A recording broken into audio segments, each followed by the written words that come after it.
በ1997 እና በ2005 ለ20/80 እና ለ40/60 የቤት ተመዝጋቢዎች ቁጠባችሁን እየቆጠባችሁ የቤት ዕድል እየጠበቃችሁ ላላችሁ በሙሉ ሊኖርባችሁ የሚገባው ወራዊ የቁጠባ መጠንን በተመለከተ አዲስ መረጃ ይፋ ተደርጓል። በዚህም እስከ ጥር 2018 ዓ.ም ማለትም ለ150 ወራት ልትቆጥሩት የሚገባው ዝቅተኛ የገንዘብ መጠን ምን ያህል መሆን እንዳለበት ነው የታወቀው። በዚህ መሰረት ለ40/60 ተመዝጋቢዎች ወራዊ ክፍያው ለባለ 3 መኝታ 2450 ብር፣ ለባለ 2 መኝታ 1550 ብር፣ ለባለ 1 መኝታ ደግሞ 1033 ብር መሆኑ ይታወሳል። በዚህ መሰረትም ለ150 ወራት የተቆጠበው የገንዘብ መጠን ደግሞ ለባለ 3 መኝታ 367500 ብር፣ ለባለ 2 መኝታ 232500 ብር፣ ለባለ 1 መኝታ ደግሞ 154950 ብር መሆኑ ታውቋል። ይህ መጠን ተመዝጋቢዎች የቤቱን 40% ቅድመ ክፍያ እንዲያሟሉ በምዝገባ ወቅት የተቀመጠው ዝቅተኛ ወራዊ ግዴታ መሆኑን የታወቀው።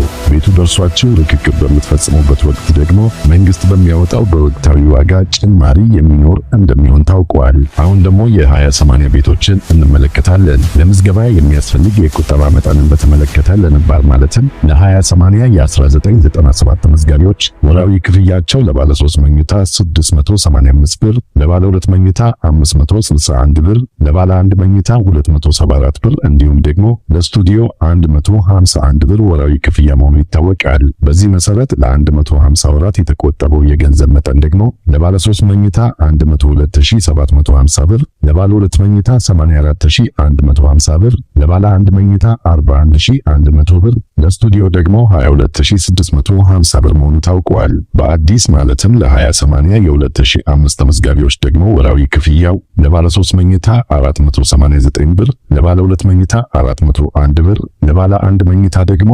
196 ብር እንደሆነ ታውቋል። በዚህ መሰረት ለ150 ወራት የተቆጠበው የገንዘብ መጠን ደግሞ ለባለ 3 መኝታ 73350 ብር፣ ለባለ 2 መኝታ 60150 ብር፣ ለባለ 1 መኝታ 29400 ብር መሆኑ ታውቋል። ይህ መጠን ተመዝጋቢዎች የቤቱን 20% ቅድመ ክፍያ እንዲያሟሉ በምዝገባ ወቅት የተቀመጠ ዝቅተኛ ወራዊ ግዴታ ነው። ቤቱ ደርሷችሁ ርክክብ በሚፈጸምበት ወቅት በወቅታዊ ዋጋ ጭማሪ እንደሚኖር ይታወቃል። ለ10/90 የተመዘገቡ የመጀመሪያ የቁጠባ መጠን 187 ብር ቢሆንም ተመዝጋቢዎች በቁጥር ትንሽ ከመሆናቸው በላይ ለሁሉም ቤት መሰጠቱ ታውቋል። ከዚሁ ጎን ለጎን የአዲስ አበባ የቤቶች ልማትና አስተዳደር ቢሮ የከተማው አስተዳደር ለረጅም ጊዜ የቆየውን የቤት ፍላጎት ለማሟላት የተለያዩ የቤት ፕሮግራሞችን ተግባራዊ ማድረግ መቀጠሉን ያስታወቀው። እንደ ቢሮ ገለጻ በ1997 እና በ2005 የኮንዶሚኒየም ቤቶች ፕሮግራሞች ቁጠባ የጀመሩ ዜጎች በቀጣይ በሚኖሩ የግንባታ ፕሮጀክቶች አማካኝነት የመኖሪያ ቤት ለማግኘት ብቁ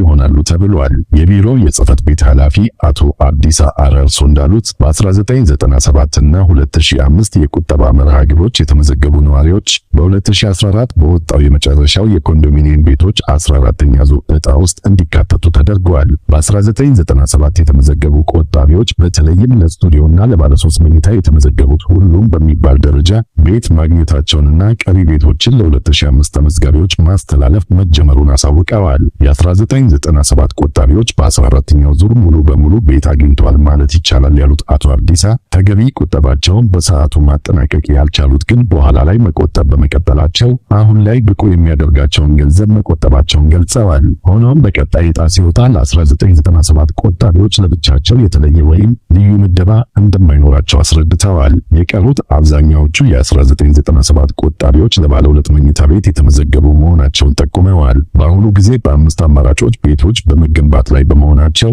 የ1997 እና የ2005 ቆጣቢዎች ከሚገነቡት ቤቶች ወደፊት በሚሰጥ አቅጣጫ መሰረት ዕጣ እንዲወጣላቸው እንደሚደረግ ጠቁመዋል። አሁንም እንደተገለሉ የሚያምኑ ቆጣቢዎች ካሉ ቁጠባውን እስከቀጠሉና የፕሮግራሙን መስፈርቶች እስካሟሉ ድረስ አሁንም ከቀጣይ የቤቶች ልማት የመጠቀም ዕድል እንዳላቸው ቢሮ አስታውቀዋል።